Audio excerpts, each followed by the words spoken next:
नमस्कार विद्यार्थी मित्रांनो, मी प्राध्यापक नरेश कृष्णराव महाजन, शिवरामजी मोघे कला वाणिज्य विज्ञान महाविद्यालय, पांढरकवडा, केळापूर, जिल्हा यवतमाळ. माझ्या व्याख्यानाचा विषय आहे विद्यार्थी आणि त्याची सामाजिक कर्तव्य. मित्रांनो, एक बाब आपल्याला आवर्जून लक्षात घ्यावी लागेल की विद्यार्थी आणि समाज याचं अतिशय जवळचं नातं आहे, किंवा मानवाचं समाजाशी असणारं इतकं जवळचं नातं आहे का तो माणूस किंवा तो युवक समाजाशिवाय राहू शकत नाही, समाजाशिवाय जगू शकत नाही. सामाजिक बांधिलकी या नात्यानं समाजामध्ये आचरण करताना समाजाला आपलं काही देणं लागतं. समाजाला आपण काय देतो आहे, नॉट मी बट यूच्या भूमिकेमध्ये आपण काय आचरण करताय, सामाजिक बांधिलकी म्हणून आपली काय कर्तव्य आहे, याचाही विचार आवर्जून व्हायला हवा. तरुणांचा देश म्हणून आपल्या भारताकडे पाहिला जातो. या देशामध्ये मुबलक पाणी आणि भरपूर सूर्यप्रकाश आहेत. येथील माणसांचे विचार तरुण आहेत, येथील युवकांचे विचार तरुण आहेत, येथील माणसांचं मन सुद्धा सातत्यानं तरुण दिसत आहे. मग हे तरुण म्हणजे काय, हे तारुण्य म्हणजे काय? तर विद्यार्थी मित्रांनो, तारुण्य हे तुमच्या वयावर अवलंबून नसतं. तारुण्य हे तुमच्या कर्तृत्वावर अवलंबून राहतं. तारुण्य हे तुमच्या मानसिकतेवर अवलंबून राहतं. तुमच्या मनाचा जितका जिवंतपणा हा सशक्त संवेदनशील असेल, तेवढंच तुमचं तारुण्य भरभराटून वाहते. हे तारुण्य स्वकेंद्रित नसावं. हे तारुण्य दुसऱ्यांच्या भल्यासाठी, दुसऱ्यांच्या प्रगतीसाठी, दुसऱ्यांच्या विकासासाठी, अर्थातच समाजाच्या विकासासाठी, देशाला मी कसं बलवान करू शकू, माझा देश हा या जगामध्ये कसा सर्वोत्तम होईल, या भावनेतून जी मुले, जे युवक युवती कार्य करताना दिसतं, ते खऱ्या अर्थानं या देशाची या माय माऊलीचे आधारस्तंभ आहे असं म्हटलं तर कदापि वावगं होणार नाही. एक लक्षात घ्या, आज तरुणांच्या फौजा ह्या बेकारांच्या फौजा म्हणून समजल्या जातं. पण आपल्याला हाही विचार करणं गरजेचं आहे का तुमच्याजवळ असणारी कृतिशील वृत्ती, तुमच्याजवळ असणारी जी काही मानसिक श्रीमंती आहे, त्या मानसिक श्रीमंतीच्या जोरावर तुम्ही जो काही चांगला विचार करता, तुमच्या ज्या काही चांगल्या भावना आहेत, तुमच्या जे काही मनाची तुमची बैठक चांगली आहे, तुमच्या मनाची जी चांगली सर्वोत्तम श्रीमंती आहे, त्या मनाच्या बैठकीच्या आधारावर मला माझ्या देशाला एक समृद्ध, संपन्न आणि श्रीमंत बनवायचं आहे. हा भाव, ही जिज्ञासा, हे कुतूहल आपल्या मनामध्ये जोपर्यंत निर्माण होणार नाही, तोपर्यंत खऱ्या अर्थानं त्याचं प्रतिबिंब तुमच्या माझ्या चेहऱ्यावर उमटणार नाही. कारण तुमच्याजवळ खूप बुद्धिमत्ता आहे, आपण खूप विद्वान आहोत, आपल्याजवळ टॅलेंट आहे, विविध कौशल्यानं आपण नटलं थटलेलं आहोत. पण मुळातच आपल्याजवळ असणाऱ्या ज्ञानाचा जर आपण सदुपयोग करत नसेल, त्या ज्ञानामध्ये जर नम्रता नसेल, त्या ज्ञानामध्ये जर एक जिज्ञासा आणि इतराविषयी असणारी आपुलकीची भावना नसेल, तर ते युवकांचं जे ज्ञान आहे ते ज्ञान कोणत्याही कामाचं नाही. त्या ज्ञानाला काही अर्थ उरत नाही. कारण विद्याविनयाने शोभते, हा भाव आपण लक्षात ठेवला पाहिजेत. कारण आपल्याला माहीत आहे, आपण आपल्या देशाच्या इतिहासाकडे जर थोडंसं वळलं तर आपल्याला लक्षात येते का जागतिक इतिहासामध्ये ज्या लादेनची नोंद झालेली आहे, ज्या रावणाची नोंद झालेली आहे, ज्या हिटलरची नोंद झालेली आहे, ज्या मुसोलिनीची नोंद झालेली आहे, ही फार विद्वान माणसं होती, ही फार मोठी माणसं होती, ही इंजिनियर असणारी माणसं होती. यांचा जो वेगवेगळ्या तंत्रज्ञानाचा आणि आपल्या बौद्धिक श्रीमंतीचा फार मोठा एक प्रकार अहम होता. पण यांनी यांच्या ज्ञानाचा जो उपयोग केलात ना, तर कुउपयोग केला, सदुपयोग केला नाही. कारण त्यांच्याजवळ शहाणपणा नव्हता. ज्या ज्ञानाजवळ शहाणपणा नसेल, ते ज्ञान कुरतडल्यागत होतं, ते ज्ञान उद्ध्वस्त होतं, त्या ज्ञानाला मुळीच अर्थ उरत नाही, ते ज्ञान त्या ज्ञानात सौंदर्य उरणार नाही. त्या ज्ञानामध्ये लालित्य दिसणार नाही. आणि म्हणून लालित्यपूर्ण, सौंदर्यपूर्ण आणि इतकंच नव्हे तर सदुपयोगी ज्ञान हे समाजाच्या भल्यासाठी, समाजाच्या विकासासाठी, समाजाच्या कल्याणासाठी विविध योजनांच्या माध्यमातून, विविध संधींच्या माध्यमातून तुम्हाला त्याचा सदुपयोग करता आला पाहिजे. जी व्यक्ती त्या ज्ञानाला विद्रूपपणे वापरत असेल, त्या ज्ञानाचा दुरुपयोग करत असेल, त्या ज्ञानाला विवेकी वृत्तीनं जर त्याचा उपयोग करत नसेल, त्याचं उपयोजन करत नसेल, तर तुमच्यातलं बुद्धिप्रामाण्यवाद कोणत्याही कामाचं नाही. म्हणून आपण ज्या समाजात जगतो, ज्या समाजामध्ये वावरतो, ज्या समाजामध्ये आपली वाटचाल होते, ज्या संस्कृतीमध्ये आम्ही आपल्या दिशा ठरवतो, आपल्या जगण्याच्या पद्धती वापरतो, हे सर्व ठरत असताना त्या देशाचं प्रतिबिंब हे त्या तारुण्यामध्ये अवलंबून असतं. म्हणजे तरुणाचं प्रतिबिंबसुद्धा त्या देशावर उमटतं. तुमच्या स्वभावाचं प्रतिबिंब तुमच्या चेहऱ्यावर येतं, तुमच्या विचाराचं प्रतिबिंब तुमच्या चेहऱ्यावर उमटलं जातं. हे कशावरून?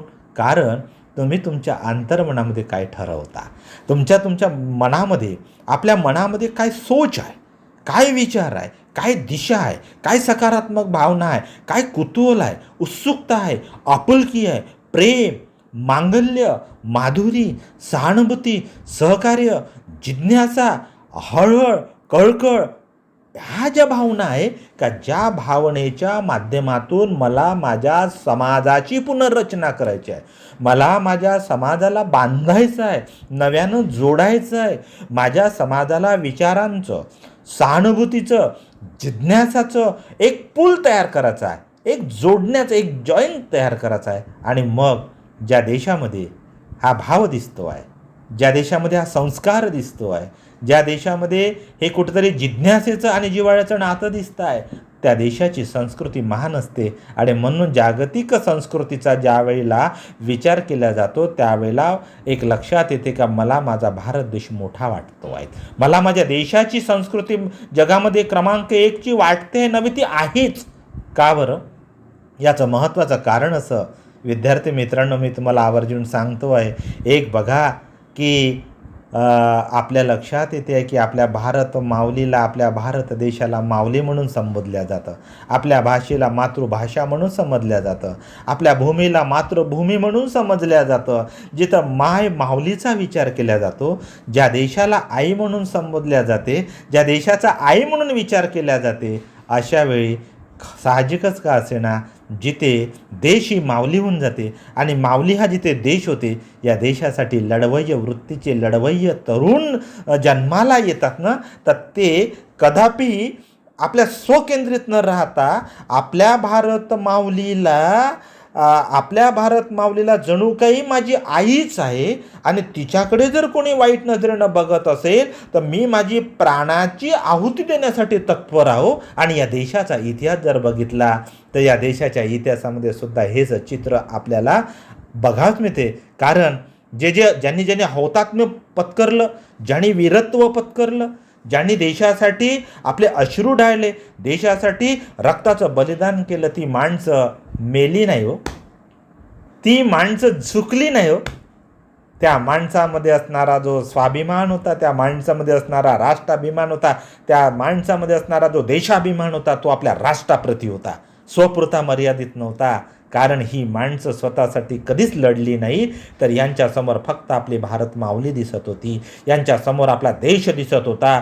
आणि इतकंच नव्हे तर यांचं हृदय जे होतं हे महासागरासारखं विशाल हृदय होतं. आणि ही विशाल हृदयाची, तारुण्य असणारी, तत्पर असणारी, कर्तव्यनिष्ठ असणारी ही माणसं, बांधिलकी, सामाजिक बांधिलकी असणारी माणसं या देशामध्ये आजही निर्माण झाली पाहिजेत. कारण ज्या देशाचा भूतकाळ हा श्रीमंत आहे, ज्या देशाचा भूतकाळ लढवय्या आहे, ज्या देशाचा भूतकाळ प्रेरणादायी आहे, तिथला तरुण, तेथील जो तरुण आहेत ना, हे तरुणसुद्धा हा लेचापेचा कधीही नसतो.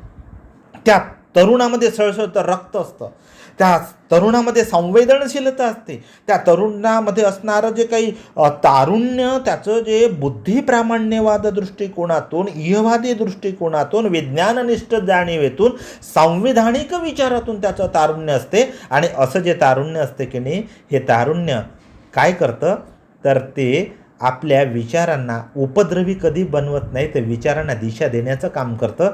का बरं? याचं महत्त्वाचं कारण असं का त्यांच्यासमोर दिशादर्शक राहतात, त्यांच्यासमोर आदर्श असतात. ही आदर्श तुमच्या माझ्यासमोर असली पाहिजेत, ही आदर्श त्या तरुणासमोर असली पाहिजेत. आणि ही आदर्श कोण? आपले संत मंडळी, ज्यांनी हौतात्म्य पत्करलं ती मंडळी, देशासाठी लढवय्या भूमिकेतून लढणारी समाजसेवक आहे, राजकीय माणसं, तत्ववेत्ती माणसं आणि ज्यांनी देशाप्रती आपली आहुती दिली. या सर्व समाजसुधारकांचा, या विचारवंतांचा, या कर्तृत्ववान माणसांचा, या समाजसेवकांचा आणि या शास्त्रज्ञांचा विचार आपल्याला नक्कीच आपल्या डोळ्यासमोर ठेवावा लागेल. आणि अशा वेळी मला आठवतं APJ अब्दुल कलाम यांनी 2020चा हा देश एक या जगामध्ये बलाढ्य देश म्हणून होईल ही जी भावना व्यक्त केली. पंडित जवाहरलाल नेहरूंनी या देशाचं जे स्वप्न पाहिलं. आणि इतकंच नव्हे, डॉक्टर बाबासाहेब आंबेडकरांनी आपल्या संविधानामध्ये या तरुणांच्या संदर्भामध्ये एक वेगळा विचार निर्माण केला. याचं कारण काय? स्वामी विवेकानंदांनी या तरुणाबद्दल व्यक्त केलेले विचार आपल्या नजरेसमोर येते. आणि अशी संस्कृती, असा विचार ज्या देशामध्ये असतं ना, ज्या समाजामध्ये असतो, ज्या परिसरामध्ये असतो, तो परिसर, तो समाज, तो देश कधी म्हातारा होत नसतो. का म्हातारा होत नसतो? कारण त्या देशाची वर्ष मोजल्या जात नाही. तुम्ही किती वर्ष जगलात हे महत्त्वाचं नाही आहे, तुमचं जगणं कशा पद्धतीचं हे महत्त्वाचं आहे. डॉक्टर बाबासाहेब आंबेडकर म्हणतात की बाबा रे, तुम्ही किती वर्ष त्या कोंबड्या बकऱ्या मांजऱ्यासारखा जगतात ते महत्त्वाचं नाही, तुम्ही 2च दिवस जगा, पण सिंहासारखे जगा, शूरत्व पत्करून जगा. कारण शिका, संघटित व्हा, लढा पुकारा, संघर्ष करा, हा भाव डॉक्टर बाबासाहेब आंबेडकरांनी आपल्या मनामध्ये निर्माण केला. आणि हे विचार ज्या माणसांची संवेदना पेटवते, ज्या माणसांचं रक्त सळसळ करण्याची प्रवृत्ती जिथं तयार होतं, त्या देशातल्या तरुणांच्या बद्दल काय बोलायचं आहे. पण थोडासा विचार करत असताना आपण अलीकडे मात्र कुठेतरी एक स्वकेंद्री बनत आहोत. मी पण आपल्यामध्ये आलेला आहे, अहमपणा आपल्यामध्ये आलेला आहे. देशापेक्षा आपण स्वतःलाच फार मोठं समजण्याचा प्रयत्न करतो. मी, माझं कुटुंब, माझी पत्नी, माझा परिवार, माझे आईबाबा, माझे भाऊबंद, याच्या पलीकडे मला जग नाही, हीच माझं विश्व आहे. या बेडकी वृत्तीतून आपल्याला आता बाहेर पडण्याची वेळ आलेली आहे. कारण तुम्ही जपानचं उदाहरण घ्या, जर्मनीचं उदाहरण घ्या, अमेरिकेचं उदाहरण तुमच्या नजरेसमोर ठेवा. त्या देशामधले तरुण इतके कौशल्याधिष्ठित आहे का प्रत्येक घरामध्ये आज टेक्नॉलॉजी तिथं उपलब्ध दिसते आहे. प्रत्येक घरामध्ये आज त्यांना व्यावहारिक दृष्टिकोन दिसतो आहे. आणि मग ते उगवत्या सूर्याचा देश म्हणून त्या जपानला ओळखल्या जाते. कशासाठी? हिरोशिमा, नागासाकी या 2 शहरावर तत्कालीन काळामध्ये अणुबॉम्ब टाकल्यानंतरही, बेचिराग झाल्यानंतरही त्या देशातली माणसं खचली नाहीत, रडली नाहीत, थांबली नाहीत, कुजली नाहीत, उद्ध्वस्त झाली नाही, तर त्या देशातली माणसं नव्यानं पेटलीत. नव्या विचारांनी, नव्या दमानी, नव्या उत्साहाने, नव्या तेजानी एक स्वतःची त्या देशातल्या माणसांनी नवी मळवाट तयार केली. ही नवी मळवाट प्रकाशमान होती, प्रकाशांची फुलं तुमच्या माझ्या ओंजळीमध्ये टाकणारी होती, ती प्रेरणादायी होती. आणि म्हणून अशा वेळी आपण ज्यावेळेला आपल्या भारताचा विचार करतो त्यावेळेला भारताचा आदर्श तर समोर ठेवायचा, पण जागतिक स्तरावर या जागतिकीकरणाच्या काळामध्ये आपण संपूर्ण विश्वाच्या या एकूण पसाऱ्यासमोर आपल्याला आता आपल्या डोळ्याला झापडा बांधण्याची वेळ गेलेली आहे. ती घोड्याची वृत्ती आता आपण बाहेर पडली पाहिजे. घोड्याची वृत्ती याचा अर्थ असा का घोड्याला जशा दोन्ही डोळ्याला अशा झापडा बांधल्या जाते, ज्याला इकडलं तिकडलं दिसू नये. नाही, आता हे बदललं पाहिजे. हे बदललं पाहिजेत. कारण हे बदलणं यासाठी महत्त्वाचं आहे की आता आपण केवळ आणि केवळ भारतापुरतंच मर्यादित जीवन जगत नाही, तर संत ज्ञानेश्वर महाराजांनी तत्कालीन काळामध्ये सांगितलं होतं, हे विश्वची माझे घरं, हे विश्वची माझे घरं. ज्यावेळेला हा भाव समोर आणतो त्यावेळेला या विश्वातला संपूर्ण मानव जात हे माझे भाऊबंद आहे. मानव हे एक नाते नवीन निर्माण करायचे आहे. कारण कवी अनिलांनी म्हटलं आहे, अन्याय घडो कोठेही चिडून उठू आम्ही, घाव पडो कोठेही तडपडू आम्ही. बघा, ह्या जो भाव आहेत ना, हे माणसं पेरत जाण्याची प्रवृत्ती आता तयार झाली पाहिजेत. कारण या पृथ्वी तलावर हा माणूस नावाचा सर्वोत्तम अलंकार या निसर्गानं जन्माला घातलेला आहे. आणि या निसर्गानं जन्माला घातलेल्या अलंकाराच्या समोर सर्व अलंकार फिके आहेत. सोन्यापेक्षा सोन्यासारख्या माणसाला अतिशय महत्त्वाचं स्थान दिलं पाहिजे. आणि आपला देश तर तरुणांचा देश आहे. आपला देश विजेसारख्या कडकडणाऱ्या आवाजांचा देश आहे. लात मारेन तिथं पाणी काढण्याची प्रवृत्ती इथल्या तरुणामध्ये आहे. इथला तरुण म्हातारा नाही, आणि इथला म्हातारा तरुणच आहे. हा एक विचार महत्त्वाचा. तुमचं मन महत्त्वाचं आहे, तुमची मानसिकता महत्त्वाची आहे, तुमची सामाजिक जाणीव महत्त्वाची आहे, तुमचं पेटतं पण महत्त्वाचं आहे. मी धावत जातो, मी पळत जातो, कारण आग बाजूच्या घराला लागलेली आहे आणि त्या आगीच्या झळा मलाही पोहोचणार आहे. मी माझ्या बाजूच्या व्यक्तीला पहिले वाचवलं पाहिजे, कारण तोही माझा भाऊबंद आहे. तो कोणत्या जातीचा असो, कोणत्या धर्माचा असो, कोणत्या प्रांताचा असो, कोणत्या भाषेचा असो, कोणत्या लिंगाचा असो, मला हे माहीत नाही, कारण तो माणूस आहे. हा भाव अतिशय माझ्यासाठी महत्त्वाचा आहे. म्हणून माणसाशी माणूस म्हणून त्या वर्तणुकीप्रमाणे जगलं पाहिजेत. हेच तर तुमचे माझे सामाजिक कर्तव्य आहे.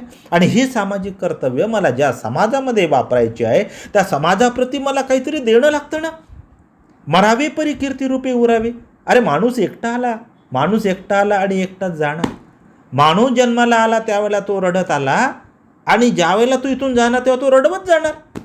ही त्याची रडण्याची प्रवृत्ती लढण्यामध्ये प्रवृत्त झाली पाहिजे. आणि विचारांची फुलं इथं टाकून जाताना, कर्तृत्वाची फुलं इथं देत असताना साहजिकच का असे ना की तो विचारानं माणूस अमर राहतोय. आणि मग आपण म्हणतो थोरांच्या जयंत्या साजऱ्या होते, विचारवंतांच्या जयंत्या साजऱ्या होत्या, पुण्यतिथी साजरी होती, समाजसुधारकांचे विचार आपण पाहतोय. संत तुकाराम महाराज असो किंवा इतर जे काही संत आहेत, ते गाडगेबाबा असो, राष्ट्रसंत तुकडोजी महाराज असो, ते तुमच्या माझ्या नजरेसमोर येतात. त्यांच्या जयंत्या पुण्यतिथ्या साजऱ्या केल्या जातं. त्यांच्या नावाने वेगवेगळ्या शासन योजना आणतात. कशासाठी? का म्हणून? ते पुतळे कशासाठी असतात? तुमच्या माझ्यासारख्या तरुणांची ती आदर्श असतात. तुमच्या माझ्या तरुणांसमोर ते प्रेरणास्थानं असतात. ते जर प्रेरणास्थान जर या देशामध्ये नाही राहिलेत, ते जर प्रेरणास्थान तुमच्या माझ्या बाजूला जर नाही राहिले, तर माणूस केवळ पैसा आणि पैशासाठी जगतो का? तुम्ही फक्त एक एवढा विचार करा माझ्या मित्रांनो, की आपण आपल्याकडे जरी बघितलं ना, तर आपल्या शरीराची तुम्ही रचना बघा कशी आहे. तर सर्वात वर डोकं ठेवलेलं आहे, क्रमांक 2 वर हृदय आहे, क्रमांक 3 वर पोट ठेवलेलं आहे. काय सुचवतं तुम्हाला? बाबा रे, हे डोकं सांगतं विवेकवाद तुमच्यामध्ये असला पाहिजे, बुद्धी प्रामाण्यवाद तुमच्यामध्ये असला पाहिजे, विचार तुमच्या अंगी बांधला पाहिजेत. पण तो विचार अंगी बांधत असताना हृदय आहे बाबा, याचा विचार कदापि करू नका. त्या हृदयामध्ये स्नेह आहे, आपुलकी आहे, जिव्हाळा आहे, माधुर्य आहे, मांगल्य आहे, आपलेपण आहे, वात्सल्य आहे, जिज्ञासा आहे, सहकार्य आहे. आणि इतकंच नव्हे तर दुर्गुणसुद्धा आहे. द्वेष, मत्सर, तिरस्कार. माचीस तीच आहे. ती माचीस जर चुलीमध्ये टाकली तिची काडी, तर काय होत आहे? अन्न शिजतं. आणि तीच माचीस जर एखादी दुसऱ्याच्या घरावर टाकली तर घर जळतं. तुम्ही काय करायचं? तुम्ही कसं ठरवता? तुमची सोच कशी आहे? तुमचा विचार कसा आहे? तुमच्या भावना कशा आहे? तशा प्रकारे तुम्ही जगू शकता, तशा प्रकारे तुम्ही वावरू शकता, तशा प्रकारे तुम्ही या देशाला उभं करू शकता. कारण तुमची जी ओळख आहे त्या समाजाच्या माध्यमातून ओळख होते. शासन वेगवेगळ्या योजनांच्या माध्यमातून, विद्यापीठ वेगवेगळ्या योजनांच्या माध्यमातून, जसं राष्ट्रीय सेवा योजना आहे, NCC आहे, NSS आहे, स्काउट गाईड आहे, या माध्यमातून काय करतात शासन? या माध्यमातून शासन वेगवेगळे उपक्रम समाजासाठी राबवतात. आणि उपक्रमशील उपक्रमाच्या माध्यमातून त्या निमित्तानं आपल्या मनामध्ये असणारा जो कलावंत आहे, आपल्या मनामध्ये असणारे जे सुप्त गुण आहे, आपल्या डोक्यामध्ये असणारे एक चांगले विचार आहे, त्या चांगल्या विचाराला, बौद्धिक कार्यक्रमाला, एक भावनिक कार्यक्रमाला उत्तम अशी दिशा देण्याचं काम, उत्तम असं कर्तव्य करण्याचं काम, देशहितासाठी, राष्ट्रहितासाठी सामाजिक बांधिलकी नात्यानं करण्याचं काम, ते आपल्याला आपल्यासमोर संधी म्हणून येते आणि त्या संधीचा सदुपयोग केला पाहिजेत. मग ते आरोग्याच्या बाबतीमध्ये असो, ते तुमच्या सामाजिक कर्तृत्वाच्या बाबतीमध्ये असो, ते देशहिताच्या संदर्भामध्ये असो, राजकीय क्षेत्राच्या संदर्भात असो, आर्थिक क्षेत्राच्या बाबतीमध्ये, क्षेत्र विविध आहे. तो एक लक्षात घ्या, करणाऱ्याला दिशा असते, करणाऱ्याला दिशा असते आणि दिशाहीन माणसाला कारणं असते. एक लक्षात घ्या तुम्ही. ज्याला काहीच करायचं नसते तो कारणं सांगून मोकळा होतो. ज्याला काहीतरी करायचं असतं ना, तो काहीतरी करतोय. एक बाब तुम्ही आवर्जून लक्षात घ्या. कमळाला पंकज म्हणतात. पंकजचा अर्थ काय होतो आहे की ज्या चिखलातून कमळ जन्माला येतं, ज्या चिखलातून कमळ जन्माला येतं, पण कमळ मात्र चिखलाचा स्पर्श स्वतःला होऊ देत नाही. एक लक्षात घ्या. आणि त्याच चिखलामध्ये बेडूक सुद्धा असते. त्याच चिखलामध्ये बेडूक असते. ते बेडूक त्या चिखलाला आपलं विश्व समजतं आणि कमळ मात्र संपूर्ण जगामध्ये आपल्याकडं जगातल्या हरेक माणसाचं लक्ष वेधून घेतं. आता तुम्ही काय बनायचं हे तुम्ही ठरवा, काय विचार करायचा हे ठरवा. बेडकी प्रवृत्ती निर्माण करून त्या छोट्याशा डबक्याला आपलं विश्व तयार करायचं का सुंदरतेच्या सुमनावरचं दवचुंबुण घ्यायचं, अशी एक लालित्यपूर्ण सौंदर्यपूर्ण भावना तुमच्या माझ्या मनामध्ये निर्माण करायची. हे तुमच्या माझ्यावर अवलंबून आहे. जे का रंजले गांजले त्यासी म्हणे जो आपुले. एक लक्षात घ्या विद्यार्थी मित्रांनो, काय करण्यासारखं नाही हो, काय करण्यासारखं नाही आहे. तुमच्या आजूबाजूनं असणारी बिचारी दबलेली, पिचलेली, खुजलेली, उद्ध्वस्त झालेली, तुटल्यागत असणारी माणसं, भुकेली कंगाल माणसं आपल्या आजूबाजूला दिसते. त्याच्यासाठी आपलं हृदय मात्र तडफडलं पाहिजे. त्यांच्यासाठी कुठेतरी आपल्या भावना दुखल्या पाहिजेत. नाही तर भ्रष्टाचाराचं कुरण तर आहेच पुढे. ज्या पोटाचा प्रथम क्रमांकावर तुम्ही उपयोग करून क्रमांक 2वर हृदयाचा उपयोग करून आणि क्रमांक 3वर डोक्याचा उपयोग करून जे नैसर्गिक तत्व तुम्ही आम्ही विसरून जाता आणि अनैतिक मार्गाने तुम्ही तुमचं कर्तृत्व करता आणि त्याला जर तुम्ही तुमचं मोठेपण समजत असेल तर तुमच्या माझ्यासारखा या जगातला दुसरा कोणताही मूर्ख नाही, मीच मूर्ख. म्हणून आपण स्वतःला विचारलं पाहिजे, हुईज आहे, मी कोण आहे, माझं मूल्यमापन मीच केलं पाहिजे, माझा मार्गदर्शक मीच असला पाहिजेत. मी या देशामध्ये 10, 15, 20, 25 वर्ष 50 वर्ष झाले जगतोय, राहतोय. मी या देशाला काय दिलं, या देशासाठी मी काय केलं, या देशासाठी काय करणं माझं कर्तव्य होतं. असे प्रश्न जर तुमच्या माझ्या नजरेसमोर आले तर त्या सर्व प्रश्नाचं उत्तर फक्त 0 आणि 0 येतो. आणि हा 0च तुमच्या मनामध्ये तुम्हाला मागं खेचण्याचा हिरो समजून प्रयत्न करतो. आता तुम्ही 0 व्हायचं का हिरो व्हायचं हे तुम्हीच ठरवा. कारण करण्यासारखं खूप आहे, खूप आहे. आता तर आज आपण कोणत्या काळामध्ये जगतोय तुम्ही पहा. माझ्या विद्यार्थिनींनो, माझ्या तरुणींनो, माझ्या सक्षम अशा मुलींनो, काय करता आपण. माझा शेतकरी आत्महत्या करतोय बाजूला, पटापट कोंबड्या बकऱ्यासारखे माणसं कोरोनाच्या याच्यामध्ये मरत आहे. आमचे डॉक्टर योद्धे आहेत. हे वेगवेगळ्या क्षेत्रातले वेगवेगळे योद्धे स्वच्छता दूत म्हणून, कर्तृत्व दूत म्हणून, सामाजिक बांधिलकीचे दूत म्हणून कार्य करताना दिसत आहे. बाबा रे, नाही दुसऱ्याचं काही तुम्हाला चांगलं करता आलं तर किमान मात्र वाईट तरी करू नका. माणूस मोठा तोच असतो का जो दुसऱ्यांच्या भल्यासाठी कधीही आपल्यातलं जे मोठेपण आहे त्या मोठेपणाचा सदुपयोग करतो, योग्य अशी कृती करतो, योग्य असं कार्य करतो, चांगलं कार्य करतो. त्या माणसाला विचारल्या जातात. आणि म्हणून महात्मा गांधींना एक सत्य अहिंसाचे पुजारी, ते महात्मा गांधी संपूर्ण या देशाचा विचार करत होते. केवळ आणि केवळ विचार हे आपल्या कुटुंबापुरता करत नव्हते. थोर महात्मे होऊन गेले चरित्र त्यांचे पहा जरा, आपण त्यांच्या समान व्हावे हाच सापडे बोध खरा. हा भाव तुमच्या माझ्यामध्ये असला पाहिजे, हे प्रेरणादायी वृत्ती तुमच्या माझ्यामध्ये असली पाहिजेत. हे रात्र तर काळोखी आहे हो, पण या काळोख्या रात्रीसुद्धा काजव्याचं चमकणं हे तुम्हाला दिशादर्शकासारखं असलं पाहिजेत. नवीन जगण्याची उर्मी तुमच्या माझ्या मनामध्ये निर्माण करणारी असली पाहिजेत.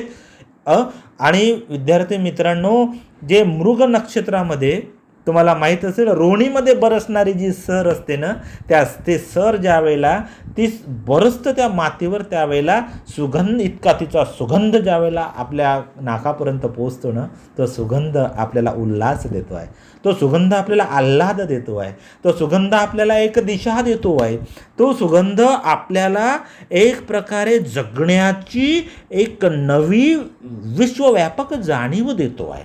आणि म्हणून माणसं जगवण्याची, माणसं मोठी करण्याची उर्मी तुमच्या माझ्या मनात असली पाहिजे. आता प्रश्न हा आहे की तरुणांची नैतिकता काय, तरुणांची नीतिमूल्य काय, काय नीतिमूल्य आहे? सामाजिक कर्तव्य करत असताना नीतिमूल्य म्हणजे तो तरुण चारित्र्य संपन्न असावा, तो तरुण इतरांचा आदर्श व्हावा, तो युवक इतरांचा आदर्श व्हावा. इतरांचा आदर्श व्हावा म्हणजे इतरांचा आदर्श म्हणजे काय, आदर्श गुण म्हणजे काय? तर समाजाला जे जे मान्य असते, समाजाला ज्या ज्या गोष्टी विधायक असतात, समाजाची एक बैठक असते, समाजाची एक संस्कृती असते, आणि संस्कृती म्हणजे माणसाची जीवन जगण्याची पद्धत असते. त्या पद्धतीनं, त्या विधायक पद्धतीनं मोठ्यांचा मान सन्मान आदर ठेवून आपल्या संस्कृतीची जपणूक करण्याची जी काही सत्प्रवृत्ती तुमच्या माझ्यामध्ये आहे, तो असतो आदर्श, ते असते चारित्र्य, ती असते प्रेरणा, ती असते संवेदना, ती असते सर्जनशीलता, सृजनशीलता, नवनिर्मिती. ही नवनिर्मिती काय आहे? तर विद्यार्थी मित्रांनो, प्रतिभाशक्तीच्या जोरावर, माणुसकीच्या भरोशावर, स्वतःमध्ये असणाऱ्या सद्गुणांच्या भरोशावर, आणि इतकंच नव्हे तर मानवी मनामध्ये लपलेल्या सुप्त कलागुणांच्या जोरावर आपण आपल्या भारताला, आपण आपल्या मायभूमीला नैतिकदृष्ट्या स्वर्गीय बनवू शकतो. स्वर्गीयाचा अर्थ असा का सुंदर, संपन्न, स्वर्ग नटू-थटू शकतो. जर आपण नटू-थटू शकतो तर एक लक्षात घ्या, या मायमाऊलीचा आपण सुपुत्र आहोत. मर्सी, पिटी, पीस अँड लव, दया, क्षमा, करुणा, शांती, हे कोणाचे गुण आहे? ईश्वराचे गुण आहे. Mercy, pity, peace and love, all these characters of God. God is the father of man, so man is the child of God. दया, क्षमा, करुणा, शांती, तेथे देवाची वस्ती. बाबा रे, हे गुण कुठून आले? हे नैतिकतेचे गुण आहे, हे नीतिमूल्य आहे, हे नीतिमूल्य आहे. मूल्य म्हणजे काय हो? ज्याला किंमत नसते ते. मूल्य म्हणजे काय? जे बांधून ठेवते. मूल्य म्हणजे काय? संसाराची घडी सुंदरपणे, सामाजिक संसाराची घडी, देशाची घडी, राष्ट्रीय घडी बांधून ठेवते. मी माझ्या देशासाठी कदापि फितूर होणार नाही, प्राण गेला तरी 72, पण मी फासावर वंदे मातरम वंदे मातरम म्हणत म्हणत मी फासावर लटकवील, पण मी माझ्या देशासाठी कदापि शत्रूसमोर फितूर होणार नाही. मरू, मारू, मोडू, पण वाकणार नाही. हा असणारा कणखरपणा, हा असणारा कणापण, हे त्याचं असणारं एक गौरवपण, एक स्वाभिमानीपण, ते माणसाला कदापि आणू शकत नाही. हे वृत्ती ज्याच्यामध्ये राहते त्याची नैतिक उंची हिमालयापेक्षाही सर्वोच्च असते. आणि माझा भारतीय माणूस हिमालयाच्या उंचीचा आहे, नैतिकदृष्ट्या संपन्न आहे, त्याच्यामध्ये असणारे नीतिमत्त विचार आहे. तो आजूबाजूला पाहतो त्यावेळेला त्याला त्याची बहीण दिसली पाहिजे, तो आजूबाजूला पाहतो त्याला त्याचा भाऊ दिसला पाहिजे, त्या बहिणीचा आधार, त्या भावाचा आधार, त्या स्त्रीचा आधार, मला त्या स्त्रीमध्ये माऊली दिसली पाहिजेत. ही जी सतवृत्ती त्याच्यामध्ये असेल, ही जी सद्भावना त्याच्यामध्ये असेल, तर खऱ्या अर्थानं का असेना हे माझे सामाजिक कर्तव्य आहे. मलाही काही शिकवायचं काम नाही, तर माझ्याकडून कोणीतरी शिकलं पाहिजे. मी काय वाचतो आहे, मी काय बघतो आहे, मी कसा चालतो आहे, माझं वर्तन कसं आहे, माझ्या वर्तनामध्ये कुठेतरी काही टीका टिप्पणी आहे का, हे मी पहिले मला विचारलं पाहिजे. माणूस सुंदर कपडे घालून कधीही मोठा होत नाही. माणूस हा सुंदर विचारानं मोठा होतो, माणूस हा त्याच्या जगण्यातून मोठा होतो, माणूस हा त्याच्या कर्तृत्वातून मोठा होतो. नेल्सन मंडेलांचं उदाहरण घ्या तुम्ही. एक माणूस, आफ्रिकेतला माणूस आणि त्याची मी तुम्हाला सांगितलं ना, what is mean by beauty. सुंदरता म्हणजे काय? अरे सुंदरता तुम्ही जर म्हणत असाल तर त्या इंग्लंडमधल्या गोऱ्या लोकांना तुम्ही सुंदरता म्हणू शकता, जर त्या गोऱ्या रंगावर जर विचार केला तर. आणि दुसरी बाब, तुम्ही त्या निग्रो लोकांना किंवा त्या आफ्रिकन लोकांना, काळ्या प्रदेशातल्या लोकांना तुम्ही कुरूप म्हणू शकता. ही सौंदर्यता महत्त्वाची नाही. तर सुंदरता ही कुठं असते? सुंदरता ही बघणाऱ्यांच्या डोळ्यात असते. सुंदरता हे पाहण्याच्या तुमच्या विशाल दृष्टीमध्ये असते. सुंदरता हे तुमच्या डोळ्यात नसते हो, तुमच्या डोळसपणामध्ये असते. म्हणून माणसाजवळ एकदा म्हणजे दृष्टी असली पाहिजे, व्हिजन असलं पाहिजे. व्हिजन, हे व्हिजनच तुमचं सृजन आहे, हे व्हिजनच तुमची संवेदना आहे, हे व्हिजनच तुमची दृष्टी आहे. आणि ही दृष्टी तुम्हाला त्यावेळेला विनोबाजींना दिली, ही दृष्टी तुम्हाला त्या स्वामी विवेकानंदांनी दिली, ही दृष्टी आम्हाला आमच्या समाजसेवकांनी दिली, ही शिकवण आम्हाला, माणुसकीची शिकवण आम्हाला आमच्या संतांनी दिली, ही शिकवण आम्हाला आमच्या पंतांनी दिली. आणि इतकंच नव्हे तर ज्या देशामध्ये आम्ही वावरत आहोत, तुमचा माझा देश धर्मनिरपेक्ष देश आहे. आणि या धर्मनिरपेक्ष देशामध्ये आपण आचरण करत असताना या देशाच्या बाजारामध्ये तुम्ही जाता, या देशाच्या समाजामध्ये तुम्ही वावरत असताना एका हातामध्ये तुमच्या या बाजारात जात असताना एक धर्माची पिशवी आहे, एक पारंपरिक विचारांची पिशवी आहे आणि दुसऱ्या हातामध्ये विज्ञानाची पिशवी आहे. दोन पिशव्यांची उत्तम सांगड, दोन विचारांची उत्तम सांगड. म्हणजे पारंपरिक विचार आणि दुसरीकडे कोणता विचार? विज्ञानवादी विचार. हे दोन्ही विचारांची सुंदररित्या आपण अंमलबजावणी करतो. याचाच अर्थ काय? का हृदय आणि डोकं यांचा उत्तम अशी सांगड घालून आम्ही आमच्या पोटाची खळगी भरवण्याचा प्रयत्न करतो. पण जी व्यक्ती आपल्या पोटाला सर्वोत्तम महत्त्व देते, याचाच अर्थ असा का जी व्यक्ती भुकेला सर्वोत्तम महात्म्य देते, ती माणसं, तो तरुण, तो युवक भ्रष्ट असतो, तो युवक विचारानं बेकार असतो, विचारानं भ्रष्टाचारी असतो, त्याच्यातली नैतिकता संपली जाते. ही नैतिकता तुमच्या सुंदर विचारावर अवलंबून असते. ती नैतिक मूल्य समाजाचं पोषण, पालनपोषण, समाजाचं वृद्धिंगतपण, समाजाचं विकास देण्याचं काम, समाजाला घडवण्याचं काम, समाजाला कर्तृत्ववान बनवण्याचं काम. समाज तुम्हाला कुशीत घेतो. समाज तुमची माझी माऊली आहे, समाज तुमची माझी आई आहे, समाज तुमच्या माझ्यासाठी आरसा आहे. त्या समाजाच्या आरशामध्ये तुम्ही एकदा स्वतःला बघा. तो तुमचा चेहरा तुम्हाला खऱ्या अर्थानं सांगतो. सुंदर कर्तृत्व असेल, सुंदर कार्य असेल तर तुमचा चेहरा प्रसन्न दिसेल. आणि तुम्ही जर वाईट कृती केली असेल, खून केला असेल, मारामाऱ्या केल्या असेल, लूटमार केली असेल, दरोडा जर टाकला असेल तर समाजाच्या आरशामध्ये तुमचा चेहरा काळवंडलेला तुम्हाला पाहायला मिळेल. म्हणूनच तुमच्या विचारांचं, तुमच्या कर्तृत्वांचं, तुमच्या भावनेचं प्रतिबिंब हे तुमच्या चेहऱ्यावर उमटतेच. हा विचार तुम्ही ठरवायचा. आणि सरतेशेवटी विद्यार्थ्यांनो, माझ्या विद्यार्थी मैत्रिणींनो, मला एक आवर्जून एकच सांगावंसं वाटतं. आपण देणं लागतो, या आईचं देणं लागतं, या माऊलीचं देणं लागतं, या भारत माऊलीचं देणं लागतं, या मातीमध्ये सांडलेल्या रक्ताचं देणं लागतं, या सांडलेल्या या मातीमध्ये कणाकणाचं देणं लागतं, या माझ्या शेतकरी माऊलीचं देणं लागतं, जो बिचारा पिकवतो, ह्या निसर्गाचं देणं लागतं. अरे बाबा रे, नाही तुम्हाला लावता येत असेल तर किमान तोडू तरी नका. नाही तुम्हाला काही चांगलं करता येत नसेल तर किमान वाईट तरी करू नका. माणसं पेरत चला रे, सुंदर विचार पेरत चला रे, सुंदर विचार वाढवत चला रे, वृद्धिंगत करा. पैसा, भौतिक जीवन खूप दिवस टिकणार नाही, खूप दिवस टिकणार नाही. आणि आम्ही आज पाहतो आहे, या विषम वातावरणामध्ये पाहतो आहे, या काळोख्या वातावरणामध्ये पाहतो आहे, या अस्वस्थ वातावरणामध्ये पाहतो आहे, तुमच्या माझ्या आजूबाजूच्या वातावरणामध्ये पाहतो आहे. काय चित्र दिसतं आहे आपल्याला या कोरोनाच्या काळामध्ये? काय चित्र दिसतं आहे? अरे रडताना सुद्धा आसव गोठले आहे, तो आसवसुद्धा थांबलेले आहे. अशी भयानक परिस्थिती आहे. मृत्यूंचं तांडव आपल्याला इकडं तिकडं पाहताना दिसतं आहे. अशा परिस्थितीमध्ये आपण काय केलं पाहिजे? तर वृक्ष मित्र व्हा विद्यार्थी मित्रांनो, वृक्ष मित्र व्हा, ऑक्सिजन व्हा, का ज्या ऑक्सिजनच्या माध्यमातून इतरांसाठी कुठंतरी चांगलं काम करता आलं पाहिजे. तो तुम्ही जे समाज सैनिक व्हा. देश सैनिक व्हा, विचार सैनिक व्हा आणि सामाजिक बांधिलकीच्या नात्यातून तुम्ही स्वतःला झोकून द्या. स्वतःबद्दल काहीच विचार करू नका. उद्या हा इतिहास तुम्हाला मोठं म्हणून खांद्यावर उचलेल आणि वाईट जर भावना तुमच्या मनात असेल, वाईट जर तुमच्यामध्ये जर काही असेल, तर हाच समाज तुम्हाला खांद्यावरून फेकून कुठंतरी एक स्मशान घाटामध्ये पोचून टाकेल. माणूस बेकार होता, तुम्हाला चांगलं व्हायचं आहे की वाईट कृती करायची आहे हे सरते शेवटी हे तुमच्या माझ्यावर अवलंबून असते.